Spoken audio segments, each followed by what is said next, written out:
Assalamualaikum warahmatullahi wabarakatuh. Perkenalkan, nama saya Risma Olivia Mufidia dengan NIM 2003211100064 dari kelas Agribisnis C.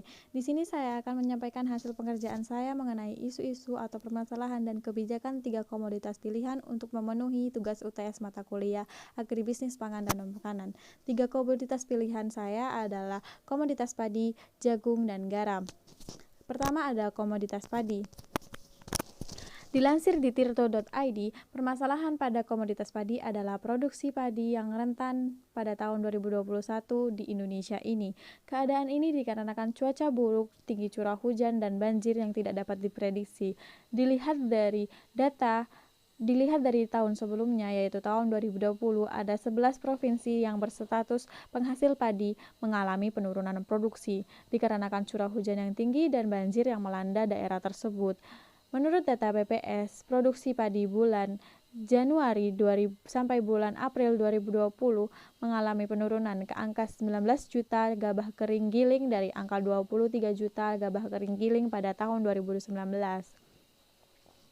Perhitungan sementara BPS pada tahun 2021 ini, potensi produksi relatif naik dari tahun 2019 dan 2020.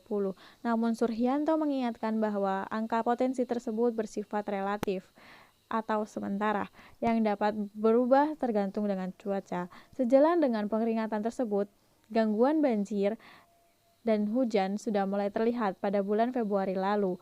Ribuan hektar sawah di daerah Kudus, Bekasi, dan Cirebon terancam gagal tanam dan puso. Di awal Maret, giliran ratusan hektar sawah di Karawang yang terancam puso akibat banjir. Oleh karenanya, keadaan cuaca sangatlah penting dan berpengaruh bagi keberlangsungan produksi padi. Solusi yang bisa dilakukan oleh pemerintah adalah membuat kebijakan dalam melipat gandakan upaya mitigasi perubahan iklim agar ada peningkatan target penurunan emisi dan mengurangi laju perubahan iklim. Sementara itu, untuk permasalahan yang sama pada komoditas ini yang terjadi di negara lain juga sangat terasa dampaknya. Akibat dari perubahan iklim dan cuaca yang disebabkan oleh kerusakan lingkungan yang semakin parah dan sangatlah mengkhawatirkan. Organisasi Pangan dan Pertanian Dunia atau FAO adalah pihak yang paling mengkhawatirkan dampak dari globalisasi ini, karena menurunnya produktivitas hasil pertanian akan mengakibatkan pada penurunan tingkat ketahanan pangan. Krisis pangan di suatu negara akan memicu timbulnya krisis-krisis lainnya, yaitu seperti krisis sosial dan keamanan. Hal tersebut telah terjadi di beberapa negara Afrika.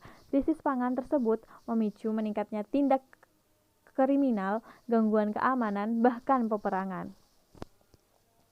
Komoditas yang kedua adalah komoditas jagung. Dilansir dari katadata.co.id bahwa permasalahan pada komoditas jagung adalah lonjakan harga jagung yang mengancam daya saing produk perunggasan. Harga jagung di Indonesia terus merangkak naik. Mengutip data pada Badan Ketahanan Pangan BKP, Kementerian Pertanian pada Januari 2021, harga jagung tercatat sebesar Rp4.470 per kilogram. Harga tersebut naik selama 5 bulan hingga menyentuh angka Rp6.200 pada Mei 2021. Angka tersebut sangat jauh dari harga acuan pembelian dan dalam peraturan Menteri Perdagangan Nomor 7 Tahun 2020, yaitu sebesar Rp3.150 per kilogram.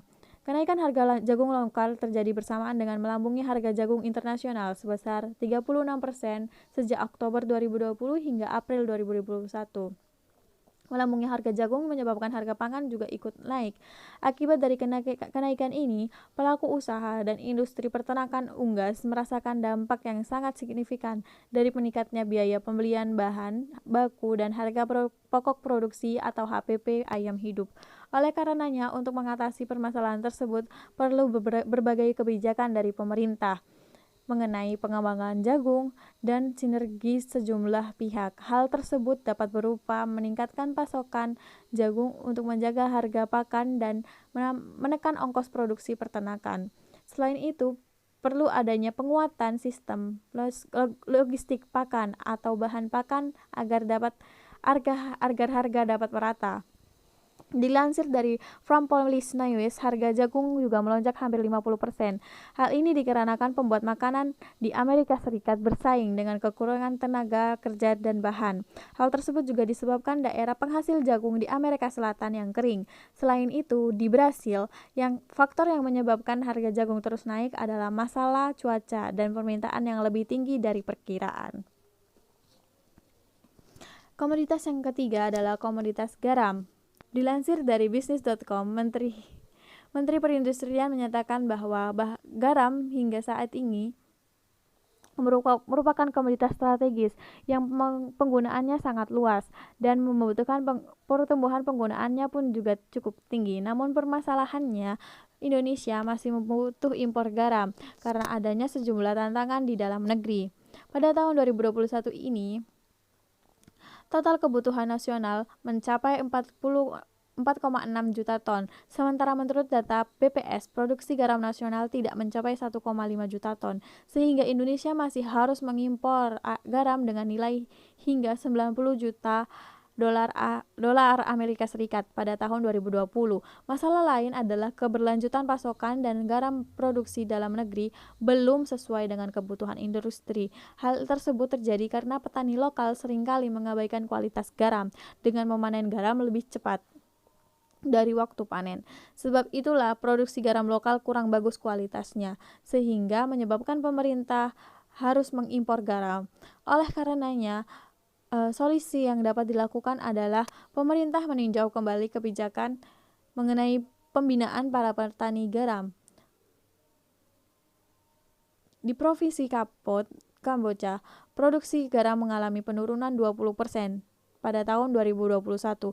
Bun Narin, seorang petani garam di provinsi tersebut, mengatakan bahwa hujan di luar musim pada Maret hingga Mei yang menyebabkan produksi garamnya berkurang. Inilah sebabnya mengapa produksi garam tahun ini turun di negara Kamboja dibandingkan dengan tahun 2020. Oleh karena itu, pemerintah Kamboja mengizinkan impor garam pada tahun ini sebagai solusi dari permasalahan tersebut. Mungkin cukup sekian yang dapat saya sampaikan. Kurang lebihnya saya mohon maaf. Terima kasih telah menyimak. Wassalamualaikum warahmatullahi wabarakatuh.